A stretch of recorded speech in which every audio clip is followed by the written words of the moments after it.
नमस्कारम सदगुरु। मैं बस जानना चाहता हूँ कि शिव के मार्ग और बुद्ध के मार्ग में बुनियादी अंतर क्या है। It's very easy to talk about Buddha's way. Buddha के मार्ग के बारे में बात करना बहुत आसान है क्योंकि ये बहुत लॉजिकल है, ये काफी आसान है और ये एक बहुत लंबी प्रक्रिया है।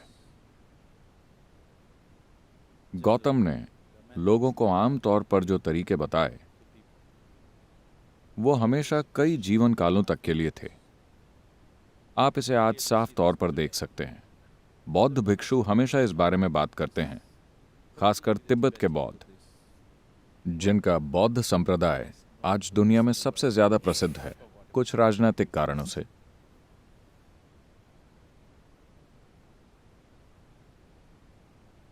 वो हमेशा कई जीवन कालों की साधना की बात करते हैं। तो अगर आपके पास उतना धैर्य है कि आप कई जीवन कालों तक साधना करने के लिए तैयार हैं, तो गौतम का तरीका बहुत असरदार, बहुत लॉजिकल और वैज्ञानिक है, जिसमें आप कदम दर कदम आगे बढ़ते हैं, क्योंकि ये जागरूकता का मार्ग है। जागरूकता के मार्ग पर चलने का महत्व यह है कि इसमें मील के पत्थर होते हैं जो आपको बताते हैं कि आप 1 मील, 2 मील या 10 मील तक आ गए हैं। यह आपको बताता है कि आप कहां हैं। यही इसका सबसे अहम पहलू है।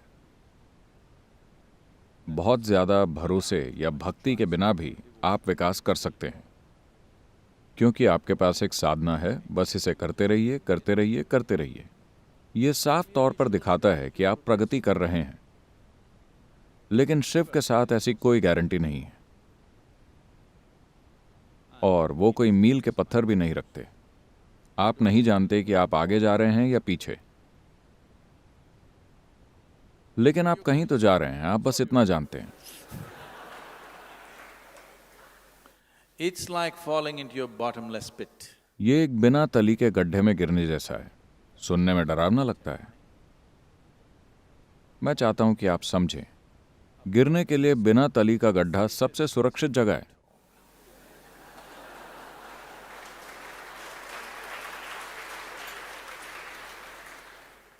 तली वाला गड्ढा खतरनाक होता है। बिना तली वाला गड्ढा पूरी तरह से सुरक्षित है। आपका जीवन पूरा हो गया अगर आप बस इसमें कूद जाएं।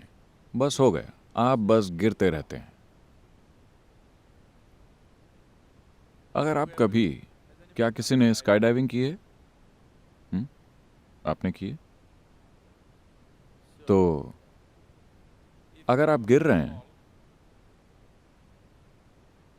तब अगर आप कुछ 1000 फुट के लिए पैराशूट न खोलें, तो उस दौरान आपको पता नहीं चलता कि आप नीचे जा रहे हैं या ऊपर। बस ऐसा लगता है कि आप तैर रहे हैं, और यह शानदार होता है। सिर्फ जब आप नीचे देखते हैं तो यह धरती बड़ी तेजी से आपकी ओर आती हुई दिखती है।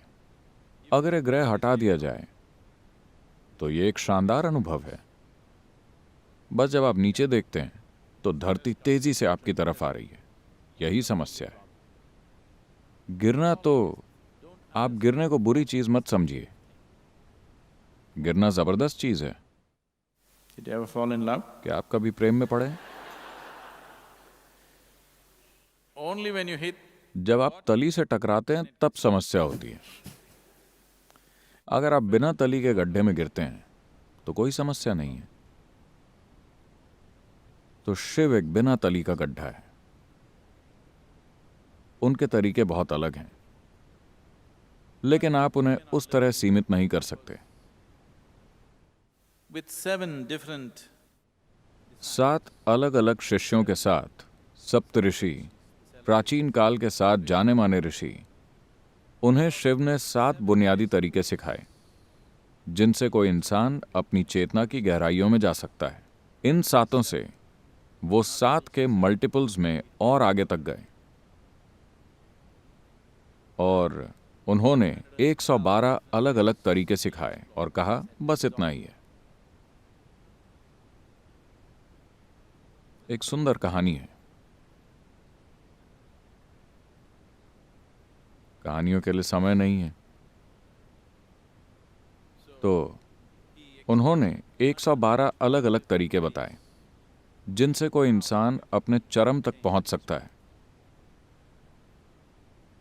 और ये 112 तरीके शरीर के 112 चक्रों से जुड़े हैं। असल में चक्र 114 हैं, लेकिन उनमें से 2 शरीर के बाहर हैं। उन दोनों को उन्होंने छोड़ दिया और उन्होंने कहा कि जब आप शरीर में हैं तब आत्मज्ञान प्राप्त करने के 112 तरीके हैं। That means इसका मतलब है कि शरीर का हर चक्र, ऊर्जा तंत्र के मिलने का हर बिंदु परम ज्ञान की प्राप्ति का एक मार्ग है। तो उन्होंने कुछ भी नहीं छोड़ा।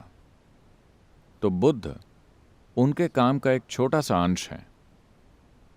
मैं आपको समझाना चाहता हूं कि गौतम खुद जंगल में जाकर यूं ही नहीं बैठ गए।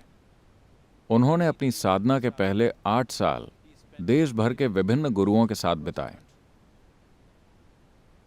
और इस आध्यात्मिक प्रक्रिया का पूरा आधार, ये ज्ञान, वास्तव में शिव से ही आया है। wherever it is, ये दुनिया के जिस भी हिस्से में है, बुनियादी आध्यात्मिक प्रक्रिया इसी आधार से आती है, और इसे कितने ही अलग अलग रूपों में दुनिया के विभिन्न हिस्सों में ले जाया गया है। they look so different. ये इतने ज्यादा अलग अलग इसीलिए दिखते हैं क्योंकि ये 112 तरीके एक दूसरे से पूरी तरह से अलग दिखते हैं। So what is the difference? तो शिव और बुद्ध में क्या अंतर है? ये सवाल उपयुक्त नहीं है। बुद्ध ने शिव के किस पहलू पर काम किया?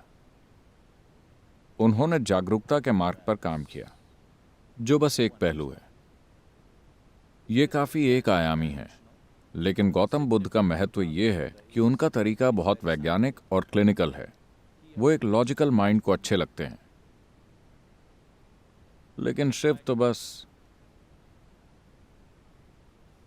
वो इस तरह भी बैठते थे। कई बार वो एक तपस्वी की तरह बस अचल होकर बैठते थे, लेकिन कई बार वो किसी पियक्कड़ की तरह मतवाले होकर नाचते थे। वो हर तरह की अवस्थाओं में होते थे, क्योंकि उन्होंने खुद को किसी खास आयाम से सीमित नहीं किया। उन्होंने जीवन के हर पहलू को एक्सप्लोर किया। So what you तो आप जिसे बुद्ध का मार्ग कहते हैं वो बस एक पहलू है इन 112 मार्गों में से, और बहुत से दूसरे लोग तमाम दूसरे पहलू लेकर आए, लेकिन वो एक एक मार्ग रहे हैं। इन 7 शिष्यों में से, इन सप्त ऋषियों में से जो ऋषि दक्षिण की ओर गए, दक्षिण का मतलब है जो भी जगह हिमालय के दक्षिण में है। मैं सभी मुंबई वासियों से कह रहा हूं, हिमालय के दक्षिण में जो भी है वो दक्षिण है। तो अगस्त्य मुनि दक्षिण की ओर गए, और वो खासकर विंध्य पर्वतों से आगे की तरफ सक्रिय हो गए। the Vindhya mountains, आपने विंध्य पर्वत की वो कहानी तो सुनी होगी, जब वो अगस्त्य मुनि के सामने झुक गया था और वो कभी वापस नहीं आए। तो आपको वो कहानी पता है? नहीं? आपको भारत के बारे में कुछ चीजें जाननी चाहिए। तो उन्होंने अपना विस्तार खासकर दक्कन के पठार में इस तरह किया कि उन्होंने वहां की हर इंसानी बस्ती को छुआ। आप जहां भी देखें, आप अगस्त्य मुनि के किस्से सुनेंगे। और उन्होंने ये एक्शन फॉर रूरल रिजुविनेशन शुरू किया। and he started this action for rural rejuvenation. उन्होंने एक भी इंसानी बस्ती को नहीं छोड़ा। वो हर किसी के जीवन में आध्यात्मिक प्रक्रिया को लेकर आए। कहा जाता है कि वो 4000 साल से ज्यादा जिंदा रहे। हमें नहीं पता कि वो कितना जीवित रहे, लेकिन उनका जीवन काल एक सामान्य जीवन काल नहीं था। यह असाधारण रूप से लंबा था। जब आप उनके द्वारा चले गए मीलों को गिनते हैं, The mileage that he covered, अगर आपने उनके साथ एक स्पीडोमीटर लगाया होता और ये देखा होता कि उन्होंने कितना रास्ता तय किया, तो आपने देखा होता कि वो समय का असाधारण लंबा दौर था। हम नहीं जानते कि ये 400 साल था या 4000 साल। लोग इसे 4000 साल कहते हैं, पर निश्चय ही उन्होंने बहुत लंबा जीवन जिया। और उन्होंने हर इंसानी बस्ती को छुआ और ये पक्का किया कि आध्यात्मिक प्रक्रिया उनके जीवन में एक जीती जागती हकीकत बन जाए। आज भी हमें उनके किए काम का फायदा मिल रहा है। दक्षिण भारत आज भी उनके काम का लाभ उठा रहा है। बिना किसी कारण के यहाँ एक तरह की स्थिरता जो आपको दिखाई देती है, ये उनके काम का नतीजा है। Because he brought yoga. क्योंकि वो लोगों के जीवन में योग को किसी लेबल के बिना, किसी ढांचे के बिना, बस एक जीवन प्रक्रिया की तरह लेकर आए। आप सुबह उठकर जिस तरह से दांत साफ करते हैं, खाना पकाते हैं, खाते हैं, इस सब को उन्होंने एक आध्यात्मिक प्रक्रिया बना दिया और हम आज भी इसके फायदे उठा रहे हैं।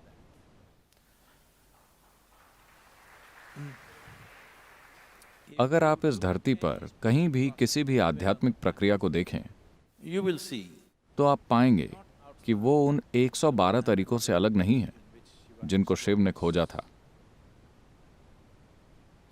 तो गौतम और शिव की तुलना करना उपयुक्त नहीं है।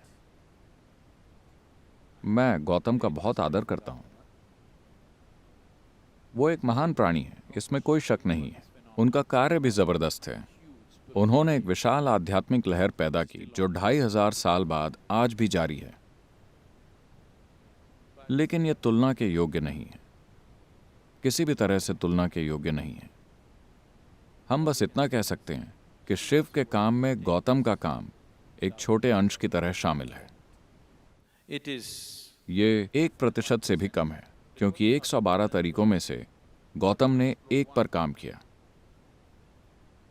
और महत्वपूर्ण चीज ये है कि उन्होंने इसकी अच्छी मार्केटिंग की और उन्होंने हजारों लोगों को उस मार्ग पर चलने के लिए प्रोत्साहित किया। यही उनकी सफलता है। लेकिन शिव मार्केटिंग करने के लिए थोड़े ज्यादा ही नशे में थे। आपको उनके लिए मार्केटिंग करनी चाहिए। he is वो मार्केटिंग नहीं करेंगे। लेकिन फिर भी मुझे आमतौर पर यह माना जाता है, आज से 40 से 60 हजार साल पहले उन्होंने अपना काम शुरू किया था। लेकिन 60,000 साल या 40,000 साल बाद भी यह जीवित है। आप इसे नष्ट नहीं कर सकते। आप इसे नष्ट नहीं कर सकते। जब तक मेरा जीवन पूरा होगा, मुझे यकीन है कि जितने लोकप्रिय वो आज हैं, मैं उन्हें उससे थोड़ा और लोकप्रिय बनाकर जाऊंगा।